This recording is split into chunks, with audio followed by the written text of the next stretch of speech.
I am subconsciously acting with the provider control. When analyzing the trend, I look at it as the prophet doing it. By having heroes, we tap into a tremendous source of raw genius. But heroes do more than simply inspire us. Heroes make things look easy. Making it look easy convinces us to want to be just like them. If they can do it, so can I. When it comes to investing, too many people make it sound hard. Instead, find heroes who make it look easy. 10. Teach and you shall receive. The power of giving. Both of my dads were teachers. My rich dad taught me a lesson I have carried all my life. The necessity of being charitable or giving. My educated dad gave a lot of his time and knowledge, but almost never gave away money. He usually said that he would give when he had some extra money, but of course, there was rarely any extra. My rich dad gave money as well as education. He believed firmly in tithing. If you want something, you first need to give, he would always say. When he was short of money, he gave money to his church or to his favorite charity. If I can leave one single idea with you, it is that idea. Whenever you feel short or in need of something, give what you want first, and it will come back in buckets. That is true of money, a smile, love, or friendship. I know it is often the last thing a person may want to do, but it has always worked for me. I trust that the principle of reciprocity is true, and I give what I want. I want money, so I give money, and it comes back in multiples. I want sales, so I help someone else sell something, and sales come to me. I want contacts, and I help someone else get contacts. Like magic, contacts come to me. I heard a saying years ago that when God does not need to receive, but humans need to give. My rich dad would often say, poor people are more greedy than rich people. He would explain that if a person was rich, that person was providing something that other people wanted. In my life, whenever I have felt needy or short of money or short of help, I simply went out or found in my heart what I wanted and decided to give it first. And when I gave, it always came back. It reminds me of the story of the guy sitting with firewood in his arms on a cold, freezing night. He is yelling at the pot below stove, when you give me some heat, then I'll put some wood in you.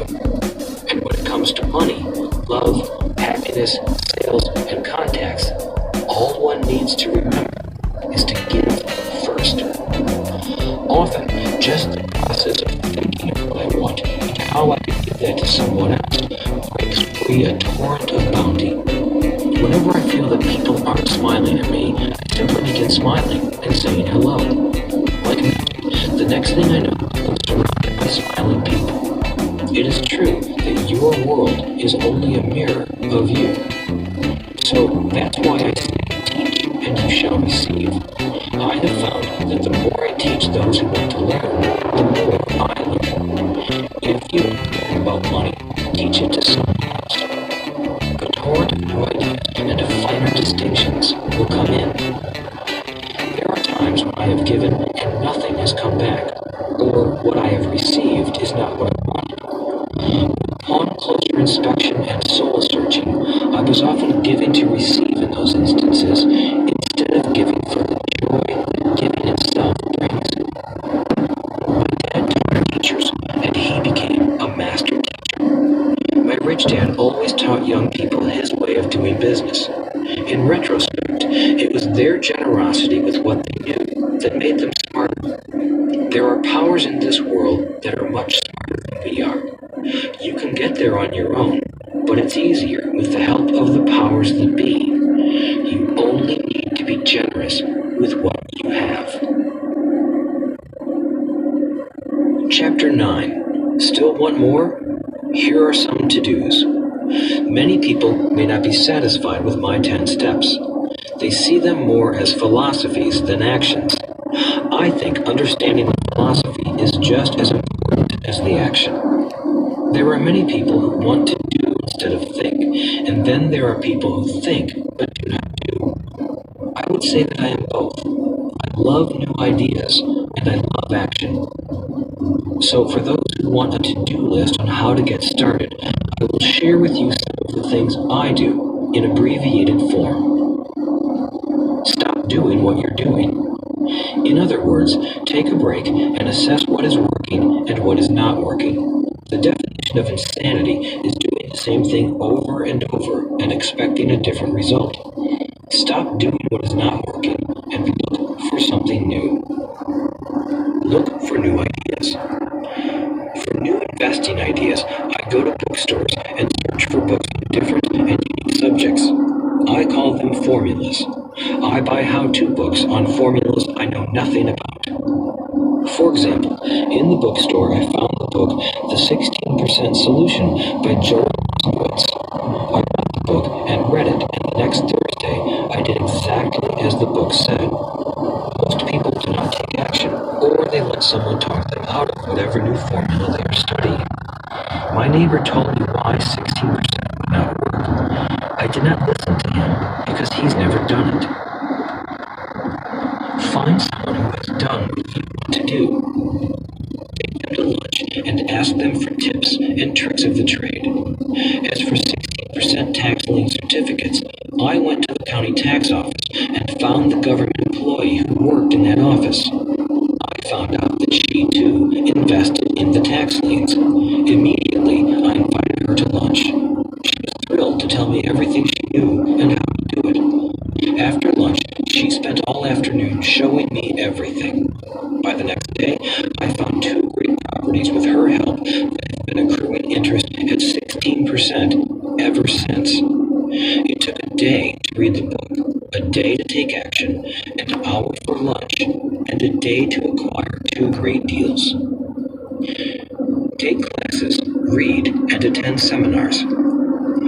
I search newspapers and the internet for new and interesting classes, many of which are free or inexpensive. I also attend and pay for expensive seminars on what I want to learn. I am wealthy and free from needing a job simply because of the courses I took. I have friends who did not take those classes who told me I was wasting my money, and yet they're still at the same job. Make lots of offers. When I want a piece of real estate, I look at many properties and generally write an offer. If you don't know what the right offer is, neither do I. That is the job of the real estate agent. They make the offers. I do as little work as possible. A friend wanted me to show her how to buy apartment houses. So one Saturday, she, her agent, and I went and looked at 6 apartment houses. 4 were dogs, but 2 were good.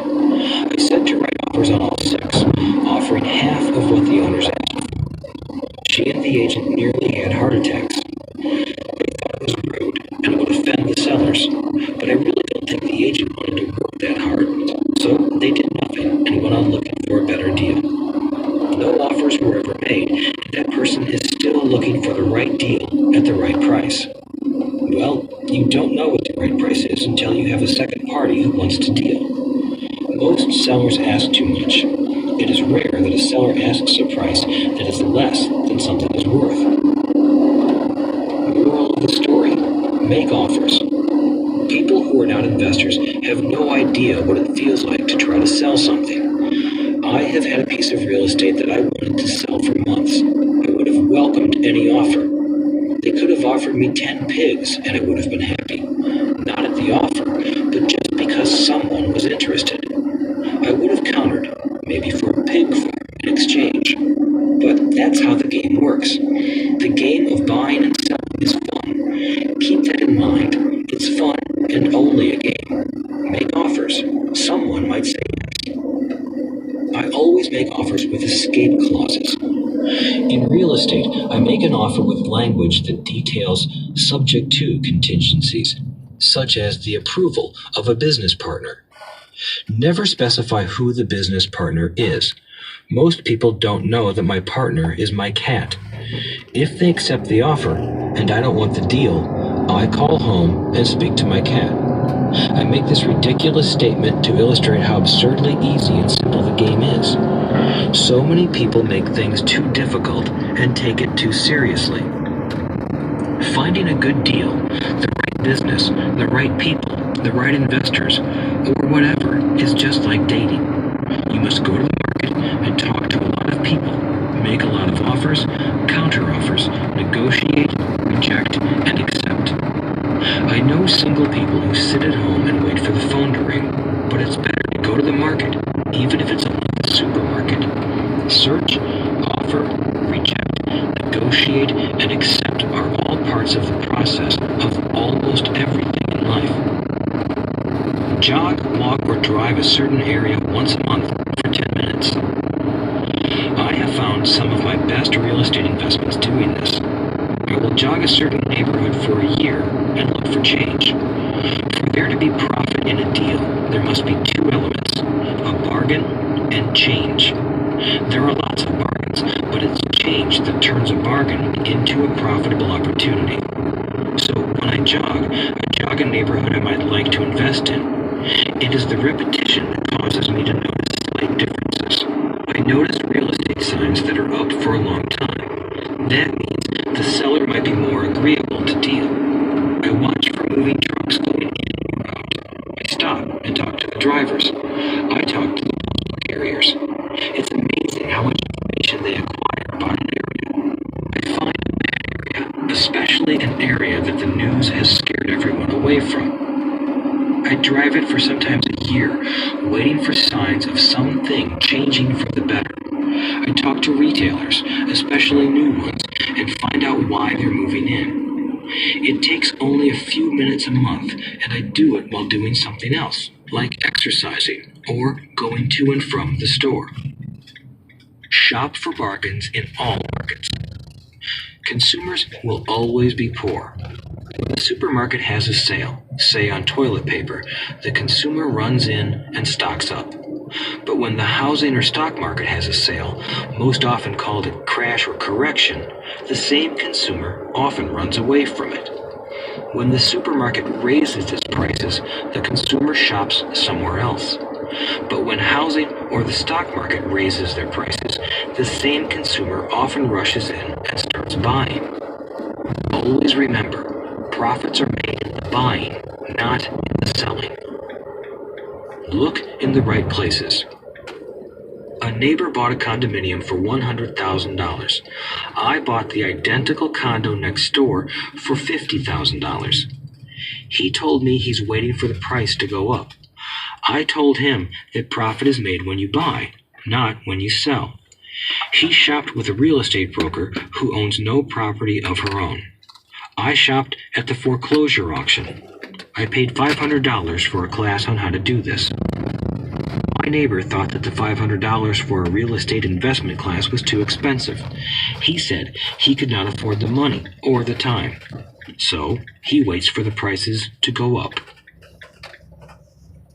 Look for people who want to buy first, then look for someone who wants to sell. A friend was looking for a certain piece of land. He had the money, but did not have the time. I found a large piece of land, larger than what my friend wanted to buy, tied it up with an option, called my friend, and he said he wanted a piece of it. So I sold the piece to him and then bought the land. I kept the remaining land as mine for free. Moral of the story: buy the pie and cut it in pieces. Most people look for